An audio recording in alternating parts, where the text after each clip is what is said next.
Hello everyone, welcome to this video. It's the second part of chapter number 2, performance evaluation and improvement tools. First part I have already uploaded. If you have not watched, I am sharing you the link in the description box. First watch that and later watch this because it is the continuation of that part. Okay, so let's get started. I had already told 4 topics are remaining. I'll try to finish that 4 topics in this video. So first is online analytical processing tools. It's given on page number 46 में दिया गया है. ये online analytical processing tools के अंदर जो भी use किया गया वर्ड से क्वाइट टेक्निकल सॉफ्टवेयर रिलेटेड है. So as a common man or a common person, it's difficult to understand. Okay, so I taken great help from people to understand it. अब उसमें क्या होता है, जैसे कि बैंक्स है, जैसे एसबीआई बैंक है, या फिर हॉस्पिटल को ले लो, या फिर स्कूल को ले लो, या फिर कोई बड़ी कंपनी या small companies, even small companies, उन लोग सबके पास बहुत सारे डेटा रहते हैं. ठीक है, डेटा यानी पास डेटाज भी, प्रेजेंट डेटाज भी हो सकते हैं. जैसे कि अगर कोई एक इंसान एक बैंक में आकर बोल रहा है, आई हैड एन अकाउंट, मेरे पास बैंक अकाउंट थे 1980s में, I want to know the information. तो वो जो इंफॉर्मेशन बैंक्स कहाँ से निकाल के देगी, उसके पास ऐसे सॉफ्टवेयर होंगे जिस जो ये डेटा को सबको प्रिजर्व करके रखती है. ठीक है, तो वो जो डेटा को कैसे प्रिजर्व कर सकते हैं, या फिर उसको कैसे स्टोर कर सकते हैं, या फिर उसको कैसे मैनेज कर सकते हैं, वो ये ऑनलाइन एनालिटिकल प्रोसेसिंग टूल्स में बताता है. ठीक है, अब सपोज हम एग्जांपल ले लें कि स्कूल का एग्जाम्पल ले ले. स्कूल के एग्जाम्पल में when a child gate admitted और एडमिशन लेता है, तब क्या होता है, उसका एक पर्सनल टेबल इंफॉर्मेशन बनती है, एक टेबल बनती है एक्सेल में, या फिर एक्सेल में हम अभी सोच रहे हैं, एक्सेल में एक टेबल बन रही, उसमें नेम है, रोल नंबर है, डेट ऑफ बर्थ है, एड्रेस है, कॉन्टैक्ट नंबर जो बच्चे का सब उसमें आ जाता है. ठीक है, और जैसे जैसे बच्चा बढ़ता जाता है उसका मार्क्स का टेबल बनता है, या फिर रैंकर्स के स्कूल में रैंकर्स की टेबल बनती है. वो सारे टेबल्स में क्या है, सारी इन्फॉर्मेशन है. जैसे मार्क्स की टेबल में मार्क्स दिया होगा, सब्जेक्ट्स दिया होगा, रोल नंबर दिया होगा, रोल नंबर और नाम ये सब दिया जाएगा.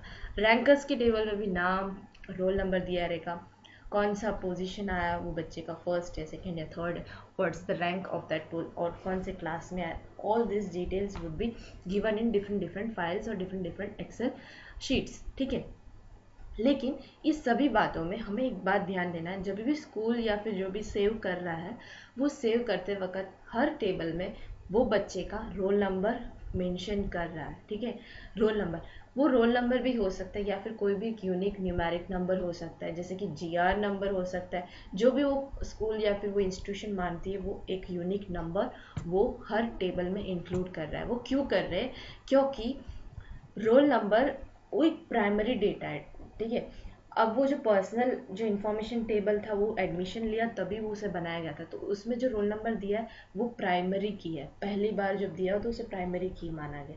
लेकिन जब ये दूसरे दूसरे टेबल्स को बनाए गए, दूसरे दूसरे टेबल्स बने स्कूल में, तो वो उस टेबल में सब में रोल नंबर को इंक्लूड किया गया वो टेबल में. उसका मतलब वो एक फॉरेन की है, वो हर दूसरे टेबल्स के लिए ये जो रोल नंबर है फॉरेन की माना जाएगा. ठीक है, तो ये क्यों ऐसा किया गया, क्योंकि इंफॉर्मेशन अच्छे से जल्दी से मिल जाए, उसमें लिंक होता है. ठीक है, प्राइमरी जो पर्सनल जो इंफॉर्मेशन है वो भी दूसरे टेबल्स में इंक्लूडेड है, ये इसमें दिखाता है.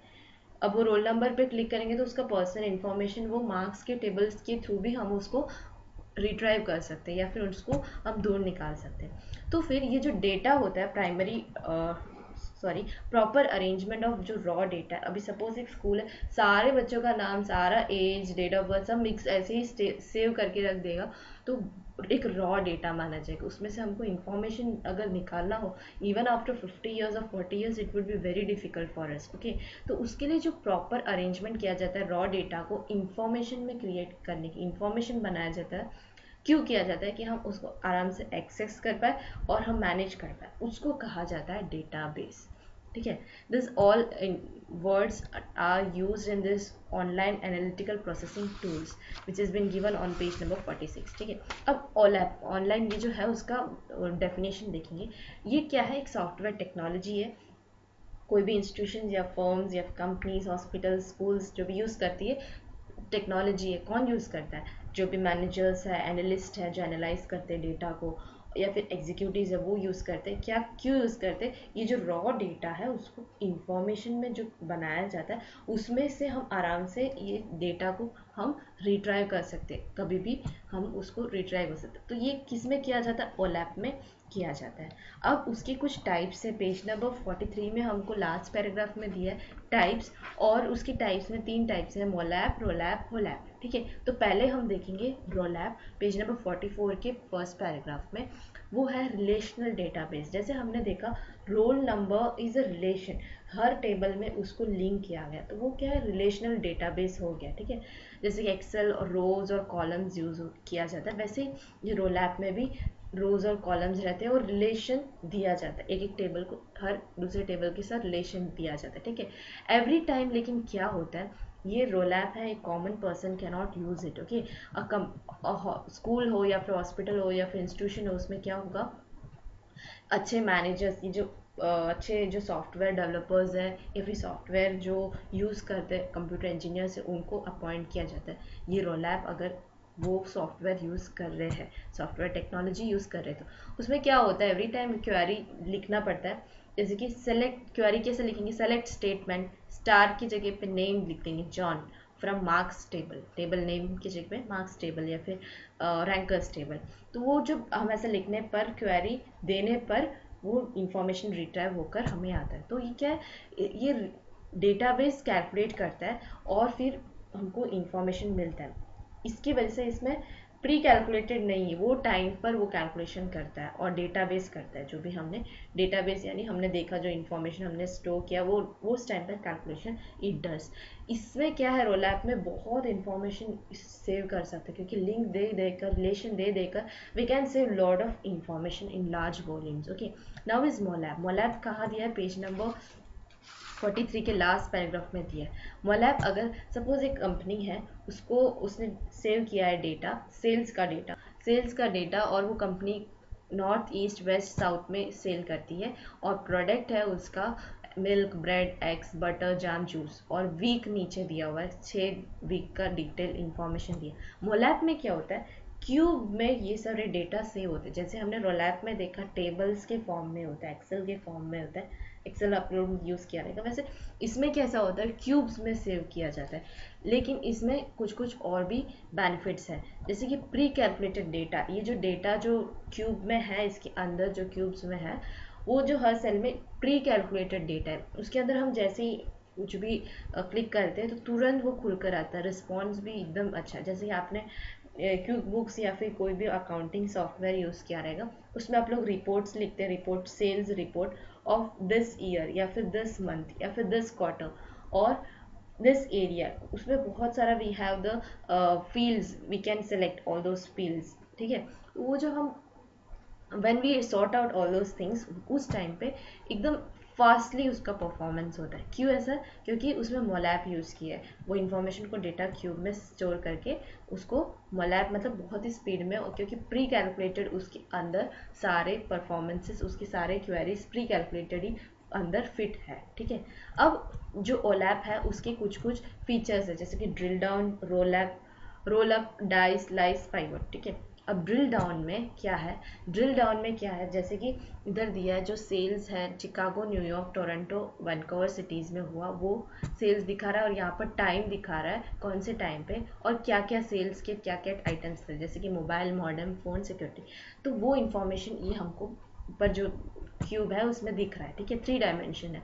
ड्रिल डाउन में क्या हो रहा है, ड्रिल डाउन में जो टाइम क्वार्टर में दिया है, जो 4 क्वार्टर्स, अगर हमको डिटेल्ड इंफॉर्मेशन चाहिए, अगर रिपोर्ट चाहिए, तो हम लोग क्या करेंगे, मंथ का भी ढूंढ सकते हैं, वीक्स का भी ढूंढ सकते हैं, या फिर डेज का भी ढूंढ सकते हैं। सो जो हमने जो डिटेल इंफॉर्मेशन ढूंढ निकाला, ये जो नीचे जो टेबल दिया उसके अंदर मंथ वाइज दिया, तो इसको ड्रिल डाउन फीचर डेटा हम रिट्राइव कर सकते हैं। So it is known as drill down. ठीक है, अब है रोल अप। रोल अप में क्या होता है, जैसे सिटीज़ दिया हुआ, न्यूयॉर्क, चिकागो और टोरंटो, वैनकूवर, ये जो सिटीज़, अगर हमको कंट्रीज़ का इंफॉर्मेशन चाहिए, पूरे कंट्रीज़ में, मतलब यूएसए में हमने कितना सेल किया मोबाइल का, या फिर कनाडा में कितना सेल किया, मतलब ये ज़्यादा डिटेल्ड में नहीं जा रहा है, रोल अप ऊपर की ओर आ रहा है, मतलब बाहर की ओर आ रहा है, डिटेल से बाहर की ओर आ रहा है, तो उसको रोल अप, वैसा भी डेटा हमको रिट्राइव कर सकते हैं। अब है डाइज यानी जैसे कि अभी नीचे ये जो दिया हुआ है फिगर, उसमें जो हमारा जो पहले जो क्यूब था वो सेम वही है,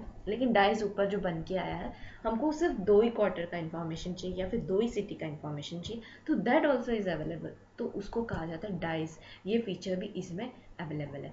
स्लाइस यानी जैसे कि कोई भी फ्रूट ऑफ मैंगो है, mango slice we do it, so how it's been done, like एक पुल किया जाना है मैंगो का, ठीक है, तो सिर्फ ऊपर का भाग लिया, नीचे देखा स्लाइस कैसे किया, चिकागो, न्यूयॉर्क, टोरंटो, वैंकूवर, और नीचे सिर्फ मोबाइल मॉडेम और टाइम की, हमने टाइम को हमें देखना ही नहीं है, हमें मोबाइल यूएसए में कितना सेल किया वो देखना हो तो उसको स्लाइस बोलते हैं, मतलब वो जो डेटा इन्फॉर्मेशन हम जब एक्सेस करते हैं उसको स्लाइस इन्फॉर्मेशन, वो भी हम कर सकते हैं।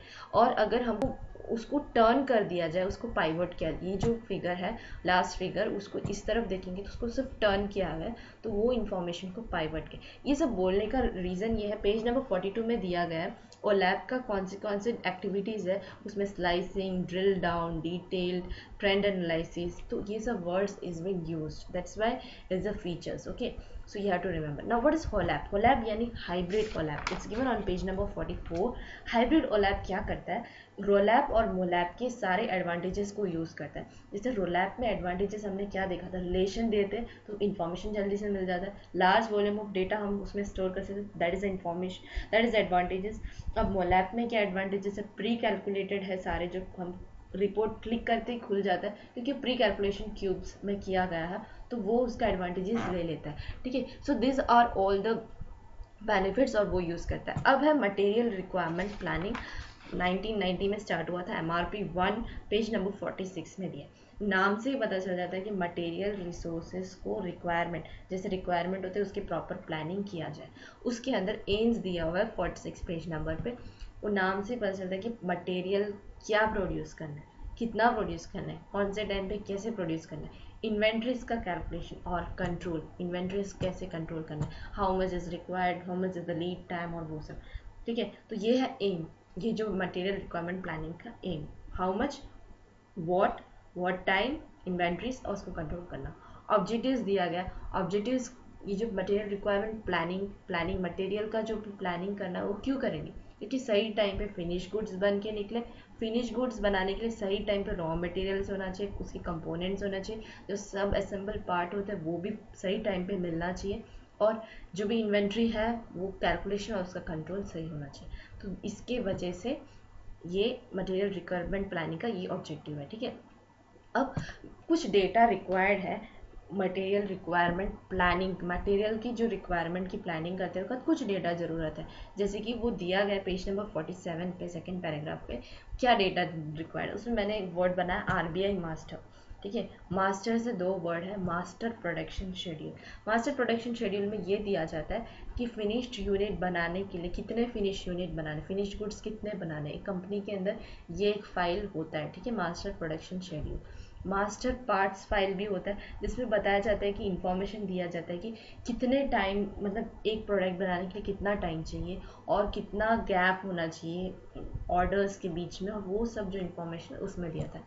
रूटिंग फाइल वो होता है जो फाइल रूटिंग बताते हैं कि जैसे कि क्या ऑपरेशंस करना है, ऑपरेशन ऑफ एक्टिविटीज़ करना है, अगर रॉ मटेरियल होने के बाद उसको पेंट करना है, पेंट करने के बाद उसको ज्वाइन करना है, ड्रिल करना है, उसके साथ उसको अटैच करना है दूसरे कंपोनेंट को, उसके बाद उसको पैकिंग करना है, फिनिश गुड बनना, ये सब एक रूटिंग ऑपरेशंस दिखाता है, तो उसको रूटिंग फाइल भी होता है, ठीक है। जब रिक्वायरमेंट प्लानिंग करते हैं MRP 1 मटेरियल की जो प्लानिंग करते हैं उसमें ये सब डेटा इन्फॉर्मेशन होना जरूरी है। Bill of material, bill of material क्या बताता है, एक फिनिश गुड्स के लिए क्या कितना मटेरियल चाहिए, कितना रॉ मटेरियल चाहिए, कितना असेंबल पार्ट चाहिए, जैसे कंप्यूटर होता है उसमें कैसे कीबोर्ड चाहिए, कीबोर्ड के कितने कीज चाहिए, वो सब उसका इन्फॉर्मेशन दिखाता है, ठीक है। इन्वेंट्री फाइल मतलब इन्वेंट्री का कितना, मतलब what is the details of her inventory का कितना कितना क्वांटिटी है, जैसे कि रॉ मटेरियल का कितना क्वांटिटी है, और जो रॉ मटेरियल के बाद जो वर्किंग प्रोग्रेस का कितना क्वांटिटी, फिनिश गुड्स का क्या क्वांटिटी, वो सब इन्फॉर्मेशन डेटा देता है। तो ये RBI master is the word ये यूज़ किया गया, ठीक है। अब मटेरियल रिक्वायरमेंट प्लानिंग तो है, लेकिन उसको अच्छा सक्सेसफुल होने के लिए क्या ज़रूरत है, pre requisites, what is the needs, ठीक है, उसमें क्या क्या ज़रूरी है, 47 पेज नंबर पे दिया गया है। उसमें डेटा एक्यूरेट होना चाहिए, जो भी ये जो फाइल्स में जो भी डेटा है वो एकदम एक्यूरेट होना चाहिए, और एकदम जो डेटा हमको मिल गया हमें कंपनी का एक स्टैंडर्ड होना चाहिए कि ये हमको इतना फिनिश गुड्स इतना क्वालिटी के साथ प्रिपेयर करना है। तो उसके लिए हम वर्कफोर्स है उसको हम अच्छे से मोटिवेट करेंगे, अप्रेस करेंगे। अप्रेस कैसे करेंगे? एकदम स्केड्यूल स्ट्रिक्टली फॉलो करके, इंटरनल कंट्रोल सिस्टम एकदम स्ट्रिक्टली होगा तो ही हम उसको फॉलो करके कर सकते हैं। Now it let's come to benefits, it's given on page number 48। ये अगर अच्छे से मटेरियल रिक्वायरमेंट प्लानिंग है उसको अच्छे से फॉलो करने से क्या बेनिफिट्स मिलेगा? बेनिफिट्स क्या होगा? अगर हमारे पास सब मटेरियल्स अच्छा है तो क्या होगा?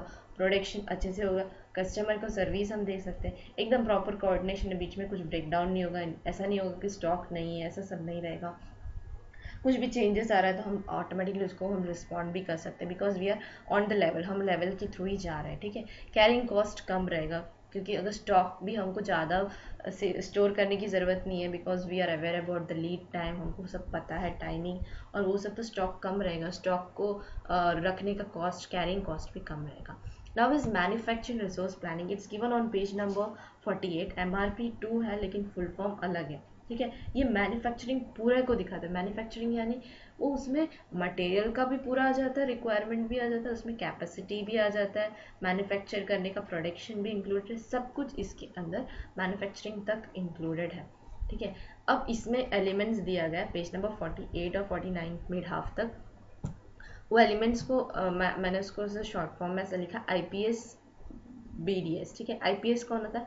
जो पुलिस ऑफिशियल का हायर अथॉरिटी। और BDS क्या है? BDS डेंटिस्ट, जो उसमें जो पढ़ाई होती है उसको। हियर इज 4, इधर 2 + 2 4, ठीक है, तो बैलेंस्ड है। तो ये याद रखने के लिए इजी वे है। इसमें क्या inventory control, purchase and inventory control का एलिमेंट है, एलिमेंट दिया गया है। उसमें क्या होता है? उसमें फीडबैक दिया जाता है कि कितना इन्वेंट्री मतलब रिक्वायर्ड है, इन्वेंट्री का क्या क्या इंफॉर्मेशन है वो उसके अंदर ज़रूरी है। ये मैन्युफैक्चरिंग रिसोर्स प्लानिंग करने के वक्त प्लानिंग है। प्लानिंग में क्या है? रिसोर्स का प्लानिंग कर रहे हैं, प्रोडक्शन का प्लानिंग, रिसोर्स का प्लानिंग, इन शॉर्ट प्रोडक्शन का प्लानिंग है, कैपेसिटी का प्लानिंग है, क्योंकि कैपेसिटी कितना है उसके हिसाब से रिसोर्सेज कितना है उसके हिसाब से कैपेसिटी का प्लानिंग होगा एक कंपनी का। मटेरियल का प्लानिंग, मतलब ये सब इसके अंदर एलिमेंट में आ जाता है, ठीक है। अब है bills of material. Bill of material में मतलब 20 से है, ठीक है, 20 से। और बिल ऑफ मटेरियल में क्या है? Here actually you can take it as this S is 1 I think. Okay, bill of material में क्या है? बिल ऑफ मटेरियल में दिया हुआ वो बेसिक सारे जो मटेरियल्स यूज़ क्या क्या यूज़ करना है उसके बारे में दिया जाएगा। डिटेल मटेरियल और कैपेसिटी, और मतलब कैपेसिटी प्लानिंग बताएगा कि कितना कैपेसिटी यूज़फुल है, यूज़ करना है, और उसके बारे में डिटेल्स दिया जाएगा, ठीक है। मटेरियल्स कितना, कैपेसिटी कितना यूज़ करना है। डिमांड फोरकास्टिंग फर्स्ट पॉइंट है। डिमांड फोरकास्टिंग मतलब फॉर्म के कितने ऑर्डर है, सेल्स कितना है जिसके जिसके लिए हमें मैन्युफैक्चर करना है, वो डिमांड फोरकास्ट करेगा। फिर परचेज ऑर्डर रिलीज करेगा कि हमें कितना ऑर्डर चाहिए, उसके लिए इनपुट्स के लिए वो यूज़ करेगा। शॉप फ्लोर कंट्रोल क्या है? यानी जैसे कि फीडबैक है, जो भी फीडबैक मिलता है कस्टमर्स के थ्रू या कुछ भी फीडबैक है, यानी कितना प्रोडक्शन का जो भी फीडबैक आता है वो सब देख कर कि कितना हमने जो पास्ट में किया उसका क्या फीडबैक है वो देखकर उसको हम ये सारे में अपडेट करेंगे। प्लानिंग में, बिल ऑफ मटेरियल में जो भी डिमांड किया है उस सब में उससे पता चल जाएगा फीडबैक के थ्रू कि हमने जो डिमांड किया था गलत था, वी हैव टू इम्प्रूव। तो उसको सब इम्प्रूव करने का एक एलिमेंट है शॉप फ्लोर कंट्रोल, ठीक है। अब है ERP पेज नंबर 49 पे दिया, enterprise resource planning.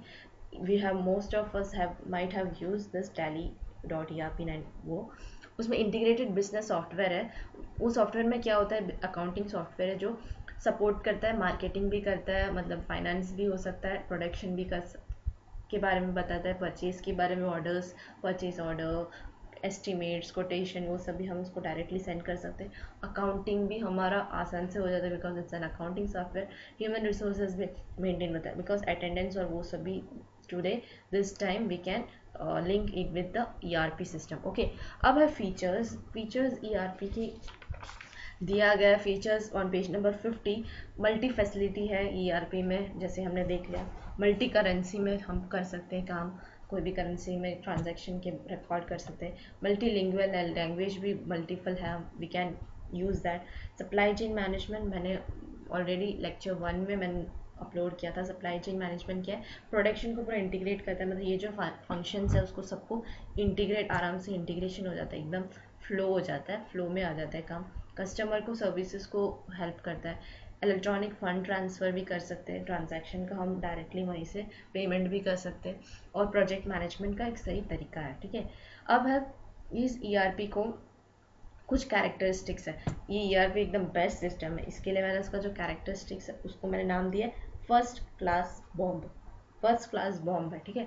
First class से फर्स्ट है फ्लेक्सिबिलिटी। फ्लेक्सिबिलिटी यानी जो ऑर्गेनाइजेशन के नीड्स है, हर एक ऑर्गेनाइजेशन के नीड्स को मोस्टली ये फुलफिल कर देता है, और अगर मतलब स्मॉल स्केल इंडस्ट्रीज को सारे को फुलफिल कर लेता है, और अगर लार्ज स्केल है तो फिर वो सैप और वो सब सॉफ्टवेयर यूज़ करते हैं। ओके, तो वो चेंजिंग नीड्स ऑफ ऑर्गेनाइजेशन को फुलफिल करता है। कॉम्प्रिहेंसिव यानी जैसे कि सारे फंक्शन इसमें इंक्लूडेड है, एचआर है, फाइनेंस है, प्रोडक्शन है, परचेज है, अकाउंटिंग है, सब इंक्लूडेड है, इसके लिए कॉम्प्रिहेंसिव है। बियॉन्ड द कंपनी, एक ही बिजनेस के बारे में नहीं है, अपने सारे यूनिट्स और उसकी डिटेल्स भी, लेजर्स भी हम उसमें मेंटेन कर सकते हैं। मॉड्यूलर एंड ओपन यानी और सारे मतलब हार्डवेयर को सपोर्ट करता है, मल्टीपल हार्डवेयर सपोर्ट करता है, और थर्ड पार्टी का भी जो भी प्लेटफॉर्म्स है, सॉल्यूशंस है, वो भी इसमें हम ऐड कर सकते हैं फीचर्स को। ठीक है, अब है best business practice. It's a best business practice. अब इसके कुछ बेनिफिट्स दिए गए पेज नंबर 51 में। बेनिफिट्स दो हैं, टेंजिबल है इंटेंजिबल। टेंजिबल यानी हम दिख सकते हैं, उसको छू सकते हैं, और इंटेंजिबल यानी we can not touch it और see it and hear it, intangible है। ठीक है, टेंजिबल में क्या, जैसे कि पूरा कंप्यूटराइज्ड है तो पेपर का कॉस्ट बच गया, बेनिफिट है। प्रोडक्ट का भी कॉस्ट बच गया, सारा काम इजीली हो रहा है। इन्वेंट्री, स्टॉक ज़्यादा मेंटेन रखने की ज़रूरत नहीं, क्योंकि हमारे पास सारा रिकॉर्ड है कि कितना लेवल है, हमारा ऑर्डर कब देना है, वो सब का नोटिफिकेशन मिल जाता है। लीड टाइम, मतलब अगर स्टॉक कम हो रहा है तो हमको नोटिफाई करता है कि लीड मतलब डेंजर लेवल पे है, या फिर री ऑर्डर देने का समय है, वो हमको नोटिफाई करेगा। स्टॉक फेलियर कम होने का चांस है। और बेनिफिट्स में और इसमें दो चीज़ इंक्रीज है, ऑटोमेटिक एकदम फास्टली वर्क करता है, और प्रोडक्टिविटी भी ज़्यादा है इसमें। इंटेंजिबल में है, हम देख नहीं सकते, जैसे कि टाइम बचाता है, प्लानिंग कर सकते हैं, रिपोर्टिंग आराम से इसके अंदर रिपोर्ट जनरेट होते हैं, आराम से कंट्रोल कर सकते हैं, कस्टमर के साथ उनके बेनिफिट्स को रिस्पॉन्ड कर सकते हैं। वेंडर्स मतलब सप्लायर्स के साथ, हमारा कॉम्पिटिटर्स के साथ हमारा रीच बहुत ज़्यादा रहेगा, एकदम transparent system. So this is the benefits के साथ कुछ कुछ फेलियर्स भी है। फेलियर्स में जैसे कि रीजंस, रिसोर्सेज ना हो, अगर प्रॉपर रिसोर्सेज ना हो ईआरपी सिस्टम यूज़ करने का, तो ये एक फेलियर है। प्रोजेक्ट मैनेजमेंट सही से नहीं हो रहा है, या फिर एग्जीक्यूटिव जो भी है मेंटेन कर रहा है ईआरपी, उसको बहुत सारे इन्फॉर्मेशन पता ही नहीं है ईआरपी का, तो ये फालतू हो गया। ठीक है, कम्युनिकेशन बराबर से नहीं हो रहा है ईआरपी में, तो भी it's not a proper one. और ट्रेनिंग नहीं दिया गया, ईआरपी सिस्टम यूज़ करने से पहले एक ट्रेनिंग दिया जाना चाहिए। टेक्नोलॉजी ये हमेशा अपडेट करते रहना चाहिए। ईआरपी सिस्टम हमको परचेज करना पड़ता है, ठीक है, तो अगर हम परचेज करने बिना ओल्ड ऑब्सोलेट टेक्नोलॉजी यूज़ करेंगे तो इट्स अ फेलियर। ठीक है, फ्यूचर नीड्स को ये एक्चुअली वो फ्यूचर नीड्स को इट डज नॉट बताता नहीं है, फ्यूचर नीड्स में क्या क्या ज़रूरत है वो उसको बताता नहीं है, तो ये एक ड्रॉबैक है। यूज़र फ्रेंडली गाइडलाइंस नहीं, जो गाइडलाइंस दिया गया है कैसे यूज़ करना है वो इतना यूज़र फ्रेंडली नहीं है, डिफ़िकल्ट है। अब है total productivity management, page number 52 में। टोटल प्रोडक्टिविटी मैनेजमेंट यानी क्या, ये जापान में आया था 1971 में। ये लीन मैन्युफैक्चरिंग को ज़्यादा फेवर करता है। लीन मैन्युफैक्चरिंग यानी कम वेस्टेज करना और अच्छा प्रोडक्टिविटी होना, प्रोडक्शन एकदम आउटपुट एकदम मैक्सिमम हो, लेकिन वेस्टेज कम होना चाहिए। तो इसका गोल्स क्या है, ये टोटल प्रोडक्टिविटी मैनेजमेंट आने का गोल्स क्या है, प्रोडक्ट जब भी बनता है तो उसमें डिफेक्ट्स ज़ीरो हो, जो भी इक्विपमेंट्स यूज़ होता है उसका फेलियर्स ज़ीरो हो, और एक्सीडेंट्स जो भी होता है वो ज़ीरो हो, वेस्टेज भी ज़ीरो हो, वही उसका मेन रोल है। ठीक है, मेन गोल है। अब है इसमें कुछ बेनिफिट्स दिए गए पेज नंबर 54 में। क्या बेनिफिट्स हुआ ये जो टोटल प्रोडक्टिविटी मैनेजमेंट लाने से। ठीक है, प्रोडक्टिविटी मैनेजमेंट, प्रोडक्टिविटी मतलब आउटपुट आना है, वेस्ट कम होना है, क्वालिटी भी मेंटेन करना है। इसके लिए बेनिफिट्स है, मैंने TQM को इंक्लूड किया, और GDP। गोल ओरिएंटेड है, प्रोडक्टिविटी को एकदम बढ़ाना है तो गोल ओरिएंटेड है। डिफेक्ट्स को मेजर करता है, क्या भी डिफेक्ट्स है उसको मेजर करता है। प्रोडक्टिविटी बढ़ाना है, जैसे उसका थीम ही है, टीम बॉन्डिंग है, for this all thing it bonds a team. Quality को इम्प्रूव करना, सिर्फ प्रोडक्टिविटी नहीं बढ़ाना, क्वालिटी को भी इम्प्रूव करना, जैसे कि डिफेक्ट्स को कम करना, एक्सीडेंट्स को कम करना, वो सबको वेस्ट को कम करना, और ये सब करने के लिए एक मोटिवेशन भी है इसके अंदर, तो ये इट्स अ बेनिफिट। ठीक है, अब है last topic, total quality management. Total quality management का प्रिंसिपल्स है, जब भी क्वालिटी मैनेजमेंट आ जाता है TQM, तो we have to always relate it with customer. Customer को ही क्वालिटी प्रोडक्ट्स जरूरी है, अच्छा क्वालिटी प्रोडक्ट्स चाहिए। ठीक है, तो उसमें कुछ प्रिंसिपल्स है, जैसे कि कस्टमर को फोकस किया, हमेशा क्वालिटी कस्टमर के साथ फोकस किया जाता है, और लीडरशिप, अच्छे लीडर्स ही ये क्वालिटी को मेंटेन कर सकते हैं, मैनेज कर सकते हैं। और ये ऐसा नहीं कि एक टाइम पे क्वालिटी अच्छा रहा फिर अच्छे से काम, मतलब अच्छे से प्रोडक्ट्स नहीं मिल रहे, तो ऐसा नहीं होना चाहिए, एकदम कंटिन्यूसली इम्प्रूवमेंट होते रहना चाहिए। इसका ये जो quality management, total quality management 55 page number के स्टार्टिंग के 3rd पैराग्राफ में दिया है, उसके कुछ कोर कंसेप्ट है। अगर पास्ट को देखते हुए ऐसा कहा कि पास्ट को डील करते हैं कि पहले का जो प्रोडक्शन और उसमें जो भी हुआ है उसको ध्यान देते, क्वालिटी को कंट्रोल करना, स्टॉप करना कि उसमें जो भी गड़बड़ हुई है।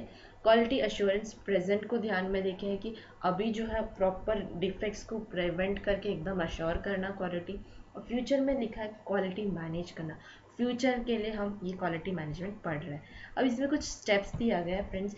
This total quality management already we have covered in inter, so many of them might be aware about it and who have studied deeply, उनको ये बहुत ईजी रहेगा। उसमें कुछ स्टेप्स है, मैंने पहले बताया quality management, total quality management, quality customer के साथ डिपेंडेंट है, कस्टमर को रिलेट करता है। तो इसमें स्टेप्स यही है, पहले कस्टमर, जो हमारा जो कंपनी का जो कस्टमर्स है उसको ग्रुप ले लेंगे, और वो कस्टमर के ग्रुप का एक्सपेक्टेशन देखेंगे कि what type of products they need, what type of features they need in that product, और उन लोगों को कैसा डिसीजन है कस्टमर का प्रोडक्ट यूज़ करने में, वो हम देख लेंगे। उसके बाद हम क्या करेंगे, कस्टमर का सब कुछ देखने के बाद हम वो दूसरे फॉर्म्स के साथ कंपेयर करेंगे, और कस्टमर का फीडबैक भी लेंगे कि तुम भी बताओ कि कैसा है, मतलब हम पहले देखेंगे, आइडेंटिफाई करेंगे, फिर उनके पास से हम मांगेंगे भी कि व्हाट यू वांट, फीडबैक भी मांगेंगे। ये दोनों मांगने के बाद, अदर फॉर्म्स का फीडबैक मांगने के बाद हम अपॉर्चुनिटीज बनाएंगे, और फिर वो इम्प्रूवमेंट प्रोसेस हम we will start doing, okay, we will start implementing it, okay. So here is the total quality management steps, it ends here।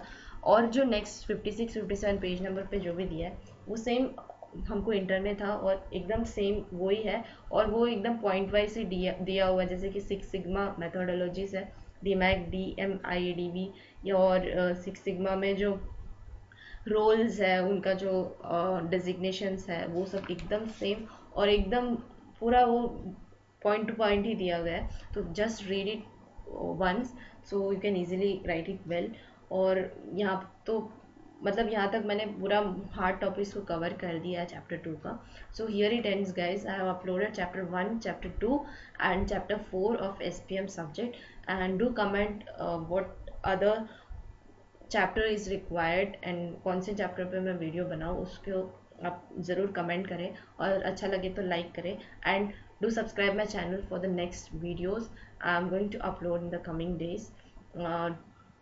In the coming days I'll be uploading it, so you get notified about it. Hit the bell icon so that whenever I upload you get the immediate notification about it. Okay, thank you.